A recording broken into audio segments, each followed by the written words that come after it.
Hey Richard, it was nice to meet you at the Endurance House Swim Clinic. I'm glad we were able to take some video you so I could do a little bit more analysis. The keys to proper swim technique are breathing, body balance, rotation, kick.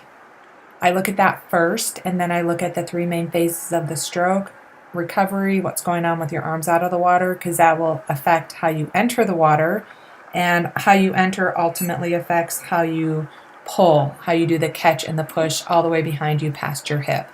So let's start with your breathing, body balance, rotation, and kick. For this analysis, I actually took some screenshots of you that I'm going to email you, because sometimes if you're not able to stop and pause the video like I am, it may be a little bit more difficult to understand what I mean. So when it comes to breathing, you want to make sure you keep your one side of your face in the water, and I can see with your left, when you breathe to the left, you lift your head a little bit, kind of putting a little bit of strain on your neck.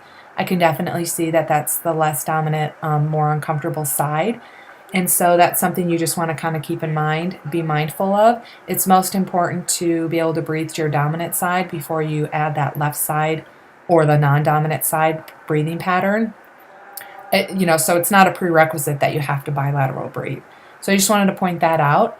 Also, regarding your kick, you have this split kick every now and then, mostly when you take a breath, where you're flexing your feet and you're pointing your feet to each side of the wall. So you just want to be more mindful of kicking up and down, scrape your toes together, and when you breathe, keep your feet together and don't do the split kick. You're trying to achieve some sort of body balance with that. Most people are.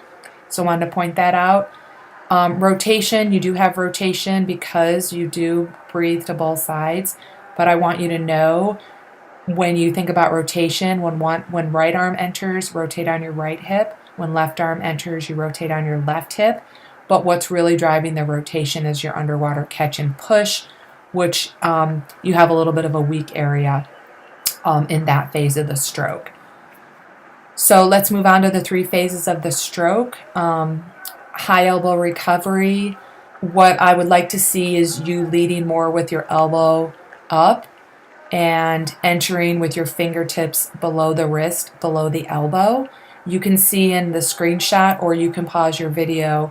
When you enter, you're entering with your elbow, wrist, and then fingertips. So you're just reaching a little bit too much and entering flat and shallow.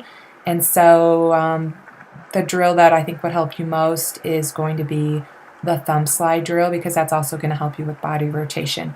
Again, in three of the screenshots, you can see how you're very flat when you're entering the water, and you want to be on your hip at the point of hand entry. So probably head out of the water drill will help fix that. Really just being mindful of it is going to help a lot more.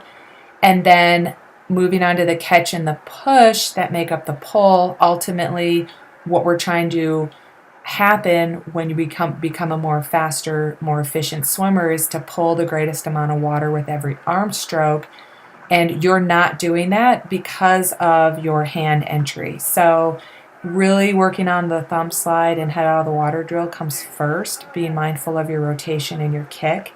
And then you can move on to having a better high elbow catch, meaning fingertips below the wrist, below the elbow, when you're catching about 6 inches under the water and making that push all the way past your hip.